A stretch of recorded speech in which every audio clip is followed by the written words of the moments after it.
In life, we've seen within this part of the world great people like Al-Khwarizmi, who invented algorithm.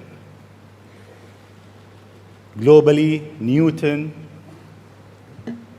Henry Ford, the Wright brother, Albert Einstein, and Elon Musk.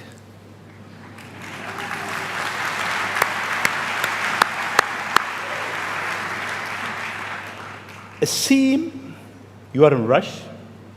You want to go to places that nobody been. You are reinventing a certain industry, from the rocket industry with SpaceX to the car industry with Tesla. What's your mission in life? Why you do whatever you do? Sure. Well, first of all, thank you for having me. It's an honor to be here, and we're having a really great time with my kids in Dubai. It's really been fantastic. I'd really encourage anyone who hasn't been to visit. What a great city. Thank you. Thank you. And in terms of the motivations, I guess the sort of kind of a long version of the explanation, but essentially, when I was a kid, I was wondering kind of what's the meaning of life, like why are we here, what's it all about, and I came to the conclusion that what really matters is trying to understand the right questions to ask. And the more that we can increase the scope and scale of human consciousness, the better we are able to ask these questions. And so I think that there's certain things that are necessary to ensure that the future is good. And some of those things are, in the long term, having long-term sustainable transport and sustainable energy generation, and to be a spacefaring civilization, and for humanity to be out there among the stars and be a multiplanetary species. I mean, I think being a multiplanetary species and being out there among the stars is important for the long-term survival of humanity. And that's one reason, kind of like life insurance for life collectively, life as we know it.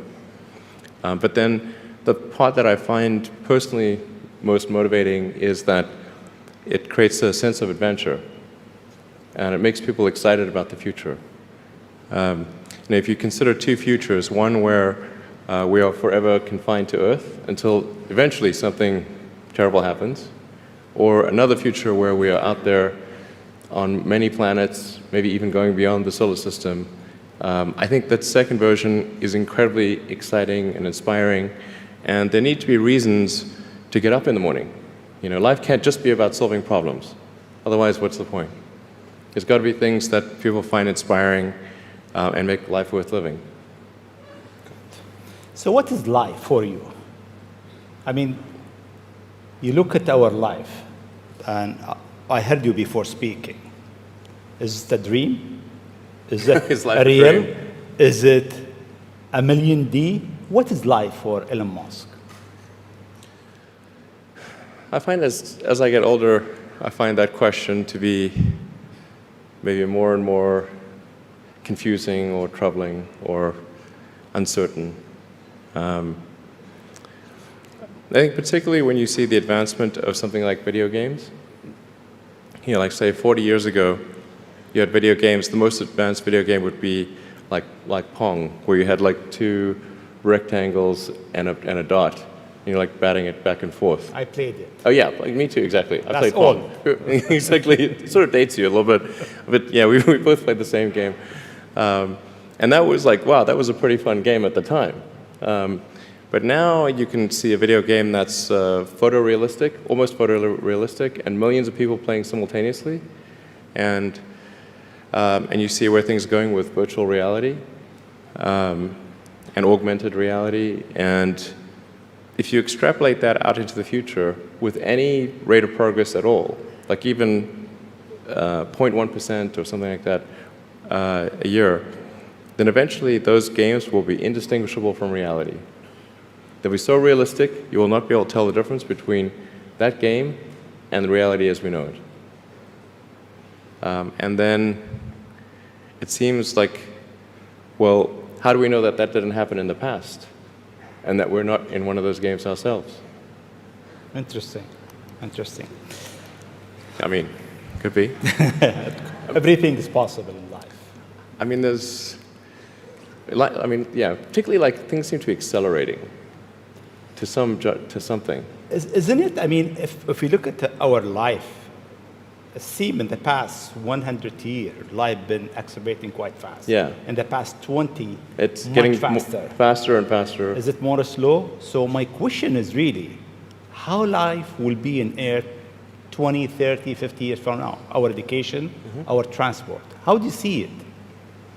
Well, I think this is one of those things that's quite difficult to predict. When you think of, say, the first controlled powered flight was 1903 with the Wright brothers. And then 66 years later, we put the first people on the moon. I mean, if you'd ask people, say in 1900, what are the odds of, man landing on the moon, they would have said that's ridiculous. And if you try to talk to them about the internet, they would not even know what the heck what are you even talking about? Like, this sounds so crazy. But today, with a $100 device, you can video conference with anyone in the world, on the other side of the world. And if you have a Wi-Fi connection, it's basically free. Free to have an instant visual communication with anyone, or even with millions of people. With social media, you can communicate to millions of people simultaneously. You can Google something and ask any question. It's like an oracle of wisdom that you can ask almost any question and get an instant response. It would have been incredibly difficult to predict these things in the past, even the relatively recent past. So I think the one thing that we can be quite certain of is that any predictions we make today for what the future will be like in 50 years will be wrong. That's for sure. I mean, I think directionally, I can tell you what I hope the future has, as opposed to maybe what it will be, because this may just be wishful thinking. I hope we are out there on Mars and maybe beyond Mars, the moons of Jupiter. I hope we're traveling frequently throughout the solar system, perhaps preparing for missions to nearby star systems. I think all of this is possible within 50 years. And I think that would be very exciting to do that. And I think we'll see autonomy and artificial intelligence advance tremendously. I think that's actually quite near term. My guess is in probably 10 years, it will be very unusual for cars to be built that are not fully autonomous. 10 years. 10 years from now. Yeah.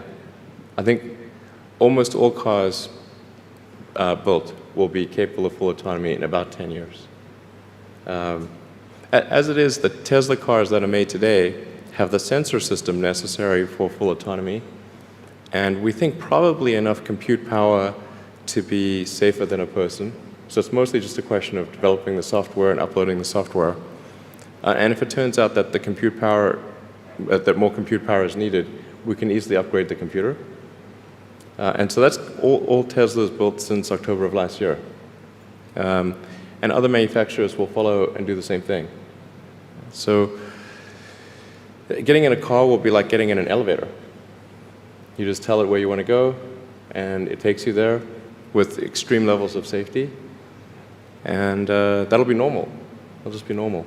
Like for elevators, there used to be elevator operators. You get in, there'd be a guy moving a lever.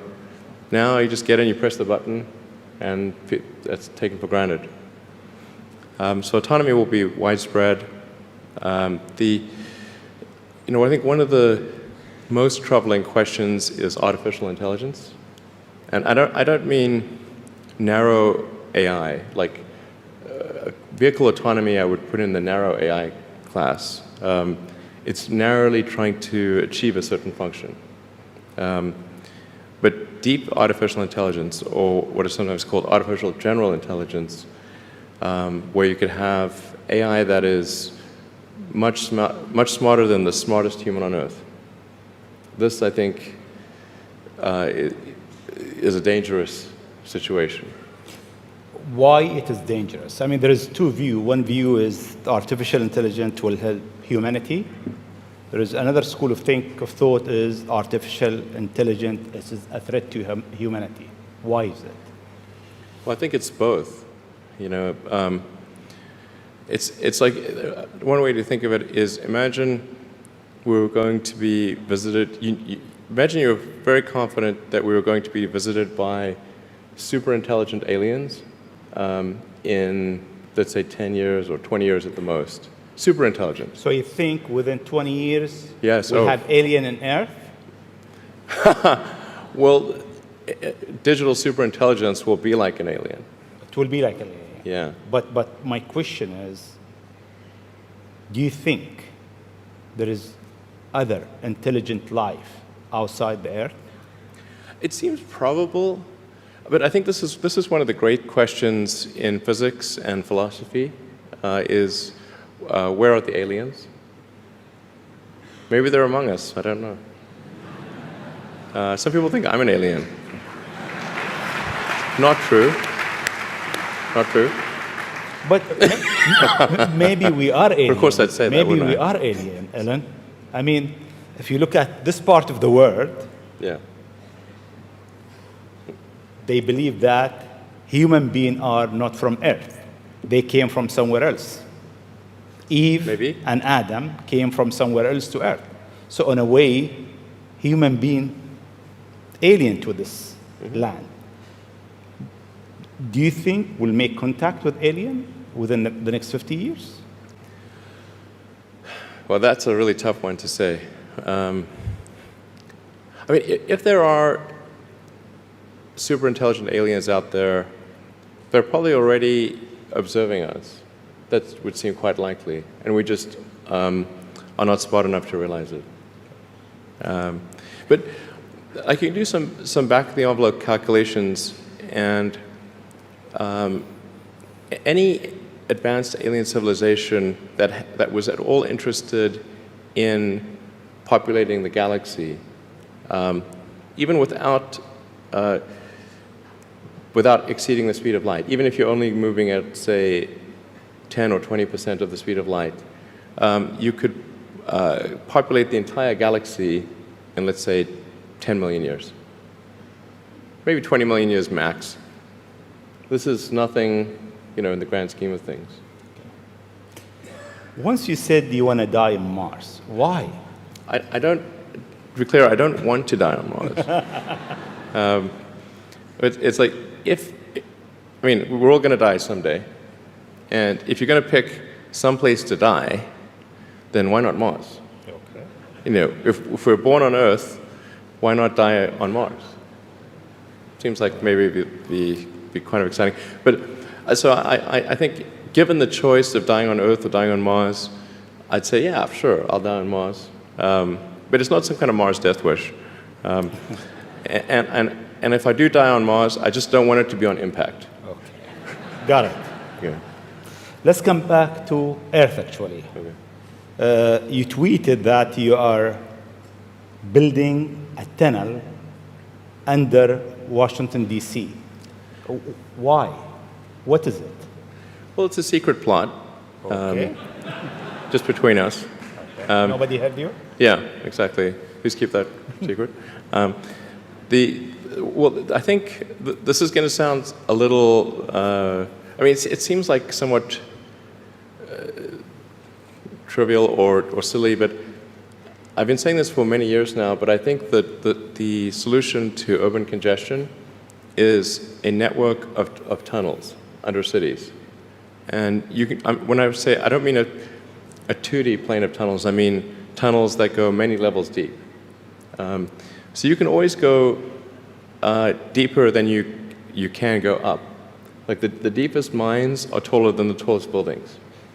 So you could have tunnels, a network of tunnels that is 20, 30, 40, 50 levels, as many levels as you want, really. And so given that, you can overcome the congestion situation in any city in the world. The challenge is just figuring out how do you build tunnels quickly and at low cost and with high safety. So if tunneling technology can be improved to the point where you can build tunnels fast, cheap, and safe, then that would completely get rid of any traffic situations in cities. And so I think that's why I think it's an important technology. Washington, D.C., L.A., and most of the major American cities, most major cities in the world, suffer from severe traffic issues. And it's mostly because you've got these buildings which are, you have tall buildings that are 3D, and you have a road network that is one level. And then people generally want to go in and out of those buildings at the exact same time. So then you get the traffic jam. Let's come back to UAE and Dubai. The first time I met you, it was 4th of June, 2015, at your office in SpaceX. And I asked you, would you have a presence in UAE? And your answer was, I'm busy with China. Maybe not in the near future. Yeah. And almost a year and a half later, we are here. Seems time goes quite fast. Yeah. Why now? Well, I think actually things are going reasonably well in China. We had some initial challenges figuring out charging and service infrastructure and various other things, but now it's actually going fairly well, and so the timing seemed to be good to really make a significant debut in this region, starting in Dubai. Okay. In your opinion, what is the new disturbing thing that will come in technology next? What's next in technology? What's next in technology? That will disturb the way we live, the way we think, the way we do business. Well, the most near-term impact from a technological standpoint is autonomous cars, like fully self-driving cars. Like I said, that's going to happen much faster than people realize. It's going to be a great convenience to be an autonomous car, but there are many people whose jobs it is to drive. So in fact, I think it might be the single largest employer of people is driving in various forms.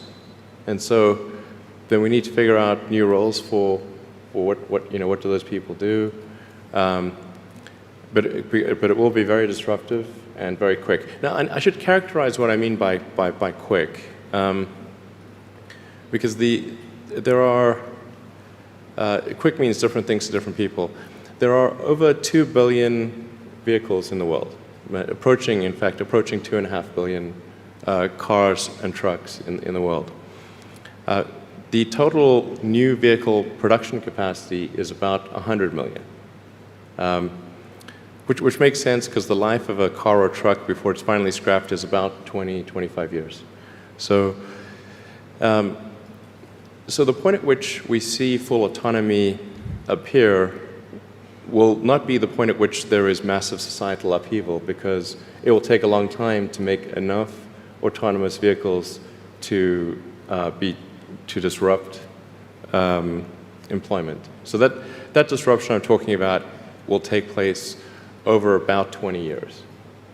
But still, 20 years is a short period of time to have, I think, something like 12 to 15% of the workforce be unemployed.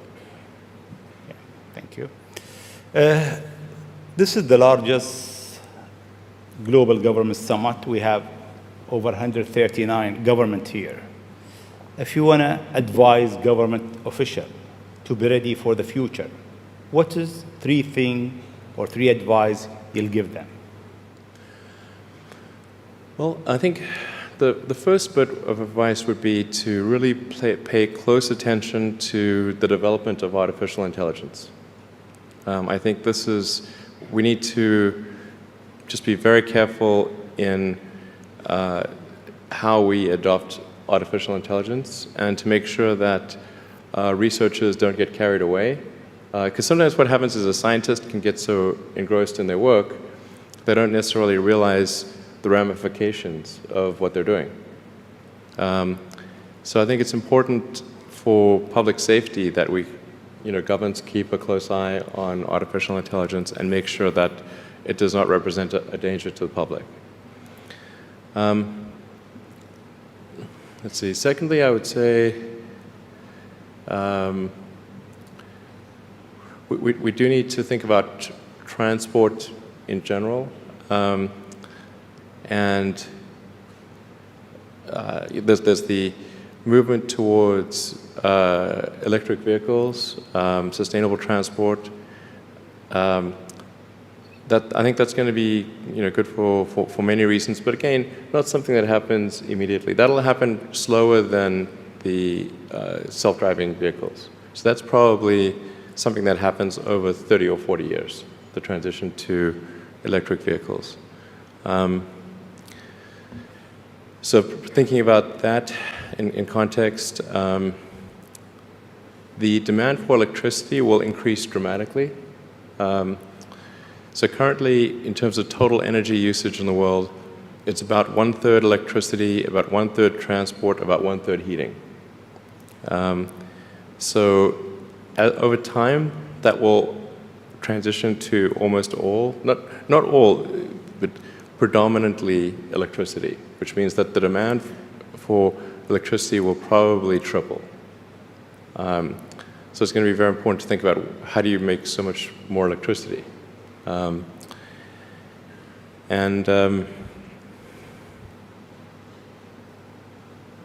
Seem they have an easy job. That's it.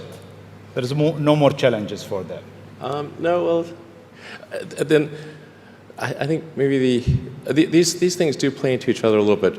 But what to do about mass unemployment? This is going to be a massive social challenge. And I think ultimately we will have to have some kind of universal basic income. I don't think we're going to have a choice. Universal basic income. Universal basic income. I think it's going to be necessary. So it means that unemployed people will be paid across the globe. Yeah. Because there is no job, robot is taking over. There will be fewer and fewer jobs that a robot cannot do better. Okay.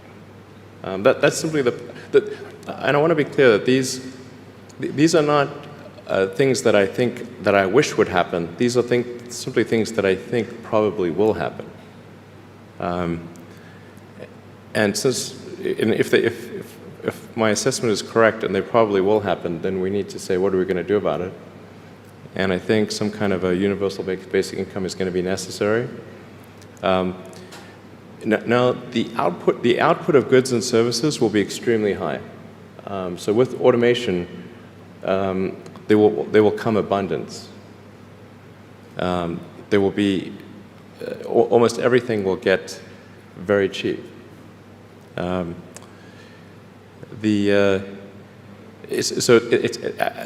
think I think we'll just end up doing a universal basic income. It's going to be necessary. The harder challenge, much harder challenge, is how do people then have meaning? Like a lot of people, they derive their meaning from their employment.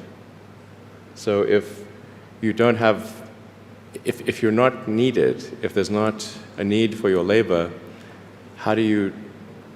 What's the meaning? Do you have meaning? Do you feel useless? That's a much harder problem to deal with. And then how do we ensure that the future is going to be the future that we want, that we still like?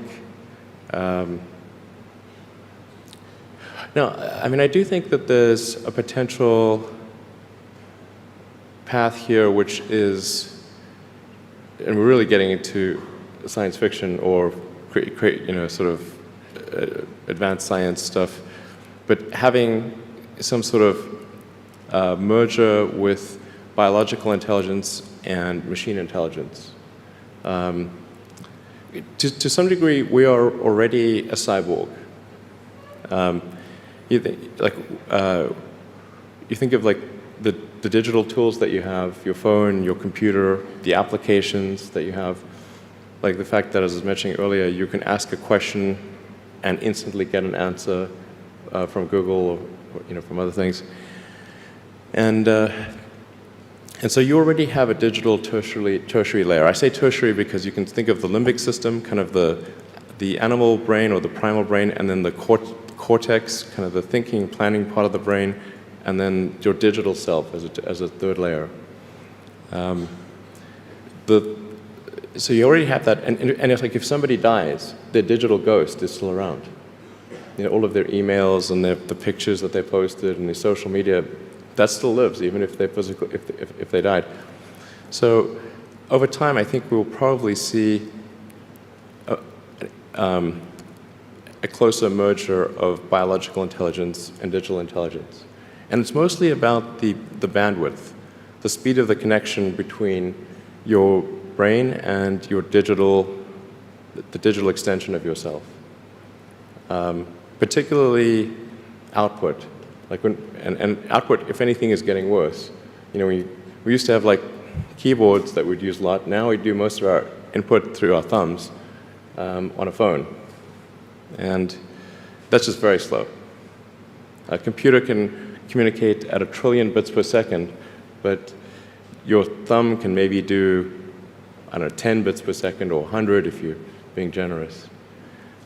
So some high bandwidth interface to the brain, I think, will be something that helps achieve a symbiosis between human and machine intelligence, and maybe solves the control problem and the usefulness problem.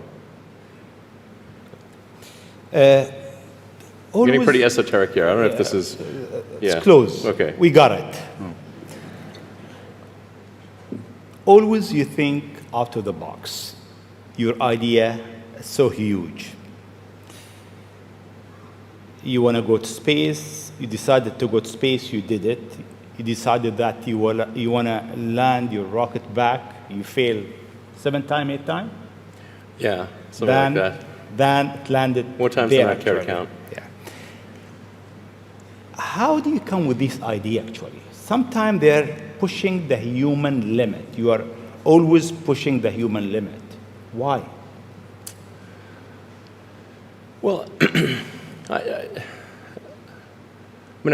think about what technology solution is necessary in order to achieve the particular goal, and then try to make as much progress in that direction as possible. So in the case of spaceflight, the critical breakthrough that's necessary in spaceflight is rapid and complete reusability of rockets, just as we have for aircraft. You can imagine that if an aircraft was single use, almost no one would fly. Because you can buy, like, say, a 747 might be $250 million, $300 million, or something like that. You'd need 2 of them for a round trip.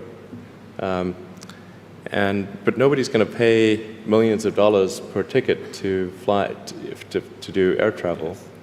But because you can reuse the aircraft tens of thousands of times, the air travel becomes much more affordable. And the same is true of rockets. So our rocket costs $60 million, roughly. So the capital cost, if it can be used once, is $60 million. But if the capital cost, if it can be used 1,000 times, is $60,000. So then if you can carry a lot of people per flight, then you can get the cost of space flight to be something not far from the cost of air flight. So it's extremely fundamental. Because Earth's gravity well is quite deep, Earth has a relatively, fairly high gravity, the difficulty of making a rocket reusable is much greater than the difficulty of making an aircraft reusable. And that's why a fully reusable rocket has never been developed thus far. But if you use the most advanced materials, most advanced design techniques, and you get everything just right, then I'm confident that you can do a fully reusable rocket. Fortunately, if Earth's gravity was even 10% stronger, I would say it would be impossible. You need a team around you to deliver a lot of idea. How do you choose your team? Based on what? Well, I suppose honestly that it tends to be gut feel more than anything else. So when I interview somebody, my interview question is always the same. It's What do you ask? I said, tell me the story of your life. And the decisions that you made along the way and why you made them. And then, and also tell me about some of the most difficult problems you worked on and how you solved them. And that question, I think, is very important because the people that really solved the problem, they know exactly how they solved it. They know the little details. And the people that pretended to solve the problem, they can maybe go one level and then they get stuck. So, what was your biggest challenge in life? Biggest challenge in life?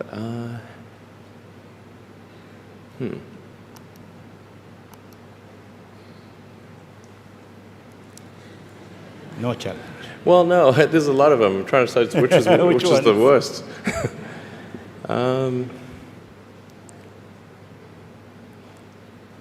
I think just thinking about how to spend time. One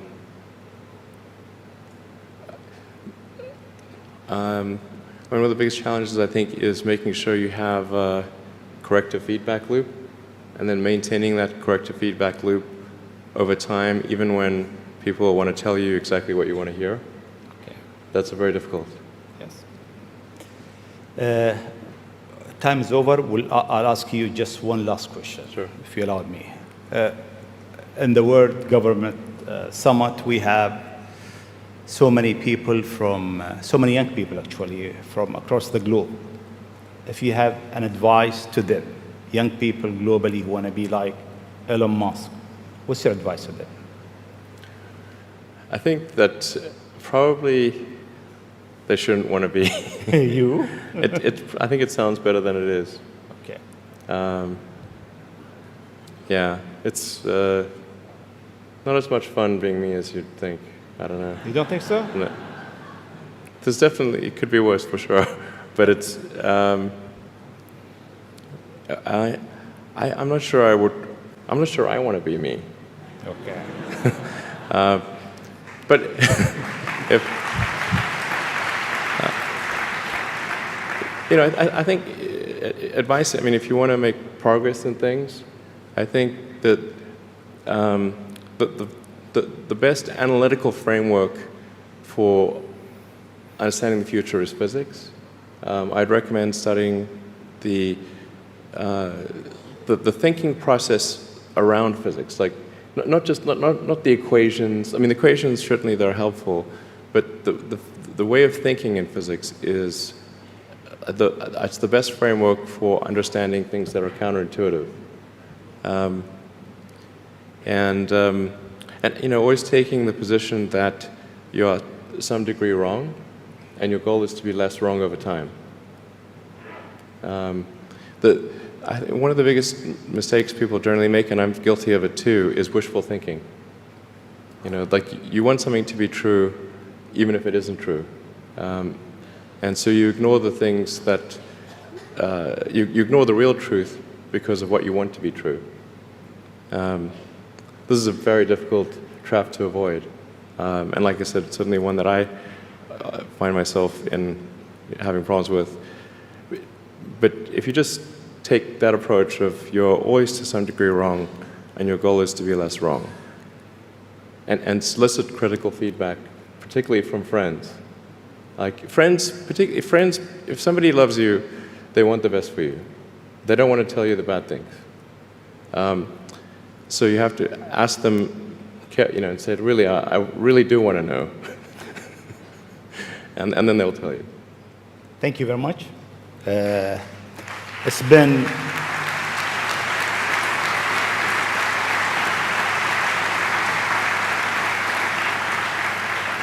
it is great for the World Government Summit to have a legend who's creating the future for humanity to share his thought, his idea, his vision, his challenges, and his hope for life. Thank you very much. Thank you for having me.